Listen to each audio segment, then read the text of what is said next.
الرحمن الرحیم۔ حضرات گرامی، جیسا کہ خواجہ فاروق بٹ صاحب نے ارشاد فرمایا کہ اس تبلیغی دورے کی آج پہلی رات ہے، پہلا پروگرام ہے، لہذا ہم نے طویل سفر طے کر کے الحمدللہ اس دورے کا آغاز کیا ہے، لہذا سفر کی مسافت کی وجہ سے بر وقت ہم یہاں نہ پہنچ سکے اور بر وقت پروگرام بھی شروع نہیں ہو سکا، تو انشاءاللہ تعالی عز و جل کل سے بٹ طارق صاحب کے گھر جو دوسری محفل ہوگی وہ انشاءاللہ تعالی لنگر بھی وقت پہ ہوگا اور محفل بھی انشاءاللہ تعالی وقت پہ ہوگی۔ تو میں صرف ایک بات کر کے پھر انشاءاللہ دعا کی طرف بڑھوں گا۔ صاحب ایمان، یہ حضرات گرامی اللہ رب العزت کے انعامات میں سے سب سے بڑا انعام ہے۔ اور صاحب ایمان وہی ہوتا ہے جس کے سینے میں محبت مصطفیٰ ہے، عشق مصطفیٰ ہے، غلامی مصطفیٰ ہے، اور محبت مصطفیٰ، عشق مصطفیٰ اور غلامی مصطفیٰ اسی کے اندر پیدا ہوتی ہے جس کے اندر ادب مصطفیٰ ہوتا ہے۔ ادب پہلا کرینہ ہے محبت کے کرینوں میں، تصوف کی پہلی سیڑھی ادب ہے۔ ادب ہے تو سب کچھ ہے، ادب نہیں تو کچھ بھی نہیں۔ خواہ وہ ادب مصطفیٰ ہو، ادب صحابہ ہو، ادب اہل البیت ہو، ادب اولیاء کاملین ہو، سب کچھ ادب میں ہی ہے۔ اور حضور صلی اللہ علیہ وسلم کے دور کا اگر آپ مطالعہ کریں تو جس نے بھی صحابیت کا مقام حاصل کیا، جس نے بھی اللہ کے پیارے نبی کی بارگاہ کی برگزیدیت، محبوبیت اور مقبولیت کا مقام حاصل کیا، اس نے ادب مصطفیٰ کی وجہ سے کیا۔ ادب مصطفیٰ ایک ایسی دولت ہے، ایک ایسا خزانہ ہے، ایک ایسی نعمت ہے کہ جب انسان کے اندر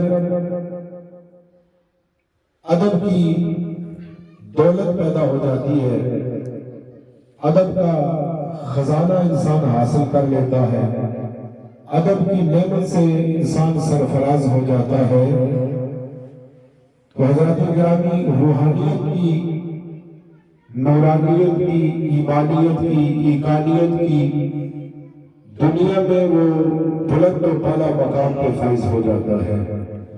اور اس کی زندہ مثال خلیفہ اول، افضل البشر بعد الانبیاء کی تحقیق حضرت ابو بکر صدیق رضی اللہ تعالیٰ عنہ کی ذات گرامی ہے، حضرت عمر بن خطاب کی ذات گرامی ہے، حضرت عثمان غنی کی ذات گرامی ہے، حضرت علی المرتضیٰ اور دیگر صحابہ کبار ہوں یا صحابہ صغار ہوں، ان کی ذوات گرامی ہے حضرات گرامی، اور جس کے اندر ادب نہیں اس کی حالت ابو جہل جیسی ہے، ابو لہب جیسی ہے، قطبہ و شیبہ جیسی ہے، ان بڑے بڑے کفار جیسی ہے کہ جن کے پاس دولت تھی، جن کے پاس شہرت تھی، جن کے پاس سب کچھ تھا، لیکن ادب مصطفیٰ کی دولت سے محروم ہونے کی وجہ سے وہ ابو الحکم جسے عرب والے حکمتوں کا باپ کہتے تھے، وہ حکمتوں کے باپ سے ابو جہل بن جاتا ہے۔ حضور صلی اللہ علیہ وسلم کی ایک حدیث پاک پیش کر کے انشاءاللہ تعالی پھر خواجہ فاروق صاحب شجرہ شریف پڑھیں گے، اس کے بعد دعا ہوگی۔ حضور صلی اللہ علیہ وسلم نے ارشاد فرمایا کہ بنی اسرائیل میں ایک ایسا شخص تھا جو بڑا فاسق، بڑا فاجر تھا، بڑا گناہگار تھا، بلکہ گناہ کبیرہ کا کھلا ارتکاب کرنے والا تھا، سرعام گناہ کبیرہ کا مرتکب ٹھہرتا تھا، ارتکاب کرتا تھا۔ گاؤں والے، قصبے والے، شہر والے اسے جانتے تھے کہ یہ بہت بڑا گناہگار ہے، بڑے بڑے گناہ سرعام کرتا ہے۔ شرم و حیا اس کے اندر نہیں ہے۔ وہ فوت ہو گیا۔ جب فوت ہوا تو جاننے والوں نے بجائے اسے غسل دینے کے، اسے کفن پہنانے کے، تجہیز و تکفین کے مراحل سے گزارنے کے بجائے اسے گندگی کے ڈھیر پہ پھینک دیا۔ گندگی کے ڈھیر پر پھینکا۔ حضرت موسیٰ علیہ السلام کو اللہ رب العزت نے وحی بھیجی کہ اے موسیٰ جاؤ فلاں جگہ پہ میرا ایک برگزیدہ بندہ، میرا ایک محبوب بندہ، میرا ایک مقبول بندہ اس دار فانی سے کوچ کر گیا، اس کی روح کب سے انسانی سے پرواز کر گئی، وہ دنیای فانی کو خیر آباد کر گیا۔ جاؤ، انجانے میں لوگوں نے اسے گندگی کے ڈھیر پہ پھینک دیا، تم جاؤ اسے غسل دو، کفن پہناؤ اور اسے اس کی شان کے مطابق دفن کرو۔ حضرت موسیٰ علیہ السلام نے جب وحی سنی نا تو بڑے حیران ہوئے کہ کون ایسا شخص ہے جسے میں نہیں جانتا، اور یہ کیسا اللہ کا برگزیدہ بندہ، محبوب اور مقبول بندہ گزرا کہ جسے میں پہچان نہ سکا، جسے میں جان نہ سکا، جس کے متعلق مجھے علم نہیں۔ اللہ اکبر۔ وہ حکم کے مطابق اس گندگی کے ڈھیر پر گئے، اور جب اس شخص کو دیکھا، پہچانا اور بڑے حیران ہوئے، اور اللہ کی بارگاہ میں عرض کی کہ یا اللہ، جسے تو اپنا برگزیدہ کہہ رہا ہے، محبوب کہہ رہا ہے، مقبول کہہ رہا ہے، وہ کھلا تیری شریعت کی دھجیاں بکھیرنے والا تھا، گناہ صغیرہ، گناہ کبیرہ کا کھلا انتخاب کرنے والا تھا۔ یہ تو بہت بڑا گناہگار تھا جسے ہر کوئی جانتا تھا، اور اسے گندگی کے ڈھیر پر پھینکنے کی بنیادی وجہ ہی یہی ہے کہ اس نے زندگی میں کبھی کوئی نیکی کی ہی نہیں تھی، بلکہ گناہ سرعام کرتا تھا۔ یا اللہ، یہ کیسا تیرا برگزیدہ ہے، یہ کس طرح تیرا محبوب ہے، یہ کس طرح تیرا مقبول ہے۔ سنو ادب مصطفیٰ، سنو کہ ادب کیا ہے، اور جب انسان ادب کا لبادہ ہوتا ہے، بادب بن جاتا ہے، تو اللہ اسے کیا انعام عطا کرتا ہے۔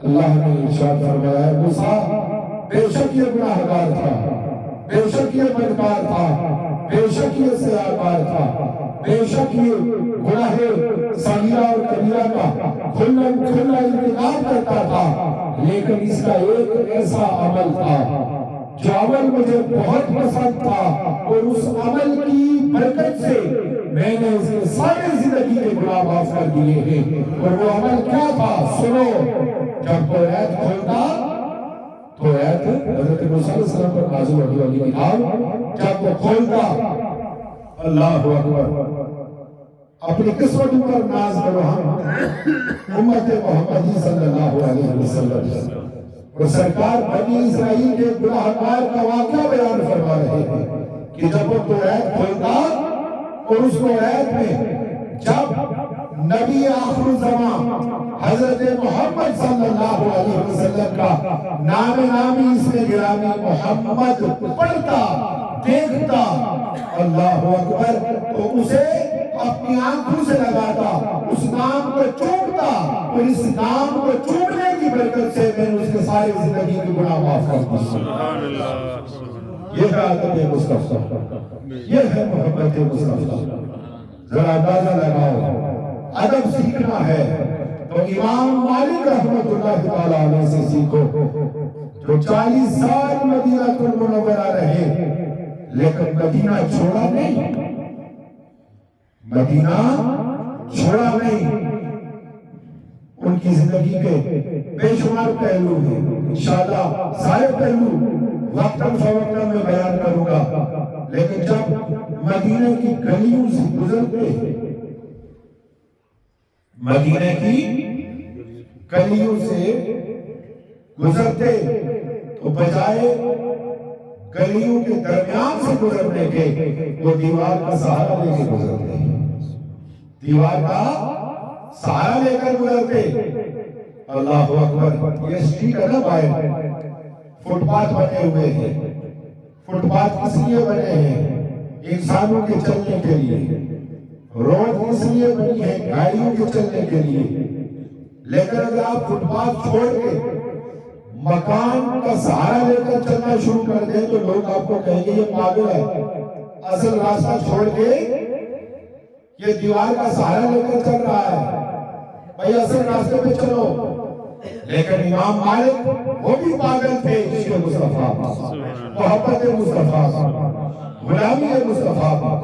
دعا کرو ہم بھی محبت مصطفیٰ میں پاگل ہو جائیں، عشق مصطفیٰ میں پاگل ہو جائیں، غلامی مصطفیٰ میں پاگل ہو جائیں۔ پاگل اس کو کوئی ہوش نہیں ہوتا، اس کو کوئی ہوش نہیں ہوتا۔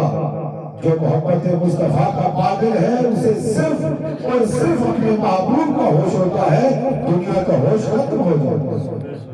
دیوار کا سہارا لے کر چلتے، کسی نے پوچھا حضرت راستہ چھوڑ کے دیوار کا سہارا لے کر چل رہے ہو، وجہ کیا ہے؟ آپ نے ارشاد فرمایا ارے نادان تجھے پتہ نہیں یہ جگہ کون سی ہے؟